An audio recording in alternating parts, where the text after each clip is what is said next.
আল্লাহ তাআলার কাছে 100 ভাগ রহমত আছে। 100 ভাগ রহমতকে আল্লাহ 2 ভাগে ভাগ করলেন। এক ভাগে 99 ভাগ রহমত, আর এক ভাগে 1 ভাগ রহমত। ওই 1 ভাগ রহমতকে আল্লাহ তাআলা সৃষ্টি জগতের মধ্যে বিলীন করে দিয়েছেন। সুবহানাল্লাহ।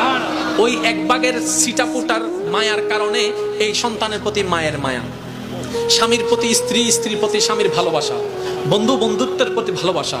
একটা প্রতিবন্ধী মানুষ দেখলে আপনার যে মায়া লাগে, ওইটা ওই 1 ভাগের। আপনার যে সুন্দর জায়গায় গেলে আর ফিরে আসতে ইচ্ছা করে না, আর কিছুক্ষণ থাকতে ইচ্ছা করে, ওই 1 ভাগের। ছোট একটা বাচ্চা, কান্নাকার বাচ্চা দেখলে একটু চুমা দিতে ইচ্ছা করে, আদর করতে ইচ্ছা করে, ওই 1 ভাগের মায়ার কারণে এই পৃথিবী এখনো ভালোবাসার নামে টিকে আছে।